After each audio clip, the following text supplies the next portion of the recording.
Welcome to historic Winnsboro.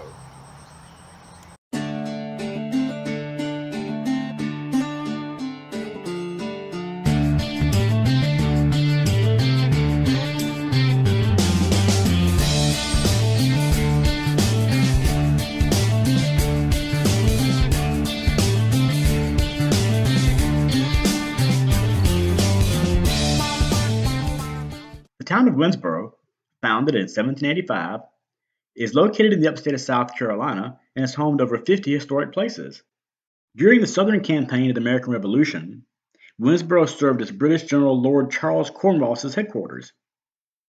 Despite the admonishments of church leaders and the presence of the court systems, colonial leaders on the frontiers were very superstitious and often took the law into their own hands.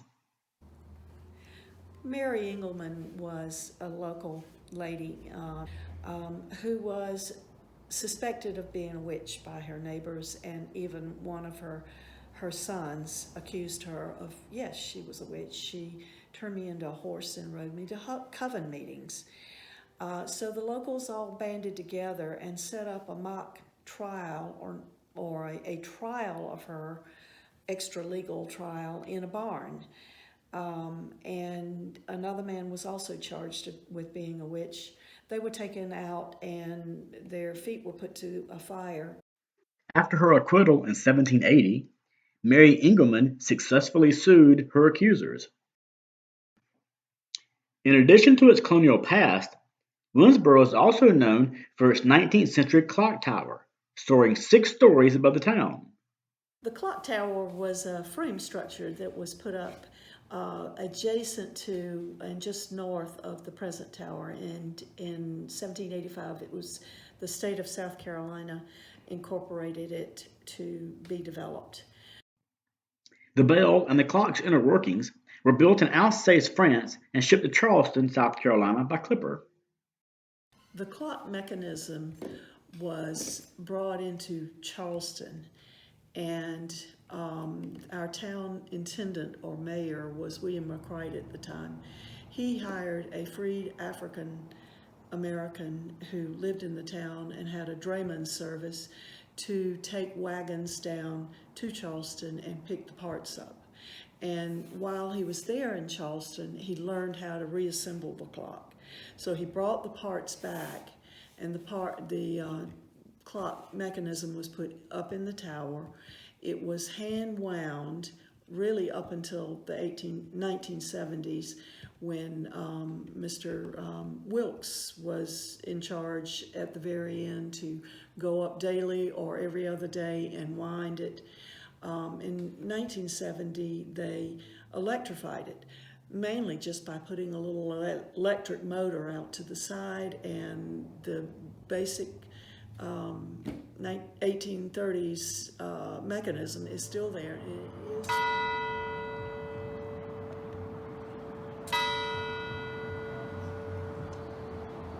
In 1820, the land in which the current town clock and clock tower stands on was donated to the town of Winnsboro. It was formerly just a small piece of land and a duck pond.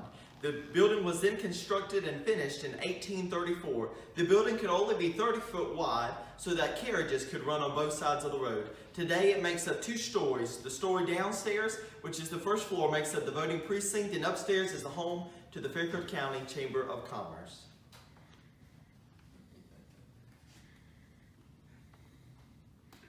We're standing in the staircase of the town clock, and as the staircase gets more narrow, the view gets a whole lot better.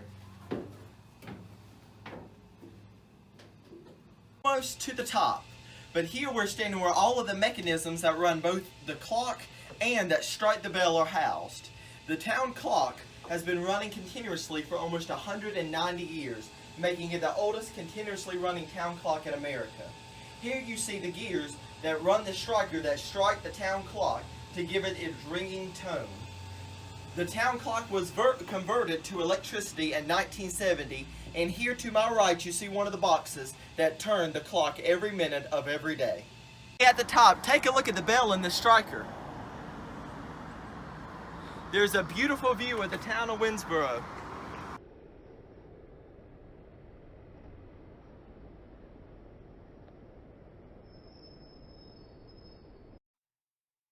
Beginning around 1900, the clock tower was home to the Winnsboro Fire Department, which, during the era of Jim Crow, was strictly segregated into black and white units. The clock tower's ground floor doors were greatly expanded to accommodate the fire department's massive steam-powered fire engines. Yeah.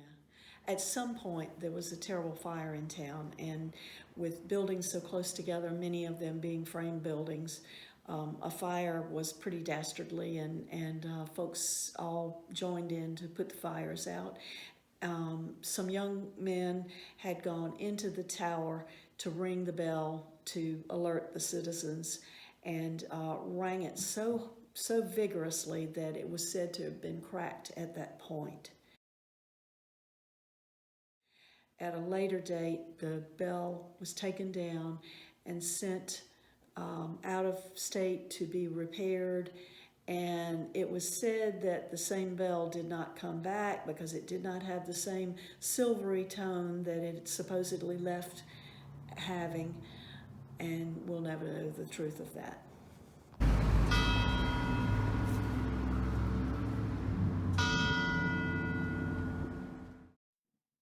During the American Civil War, as a major supply depot for the Confederacy, Winnsboro was considered of major strategic value for both sides. February the 19th of 1865, as the Union troops had left Columbia after thoroughly burning it to the ground, they came in many waves, and General Slocum tried to march through the town to prevent fires and to try to help the citizens protect themselves. And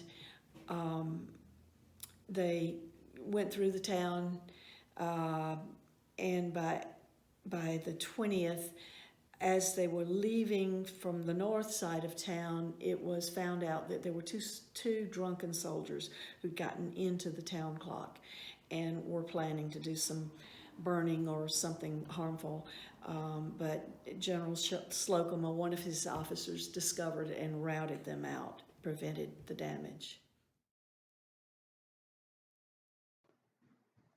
But the congregants of the old brick church nearby weren't so lucky. Union soldiers had gutted the interior, but were kind enough to leave the following message: Citizens of this community, please excuse us for defacing your house of worship so much. It was absolutely necessary to effect a crossing over the creek. The Rebs had destroyed the bridge. It was signed a Yankee.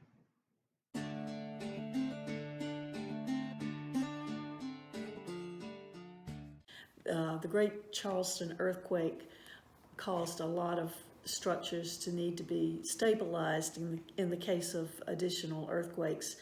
The town clock was stabilized with cables that run through the tower and are fastened on the outside and very evident today.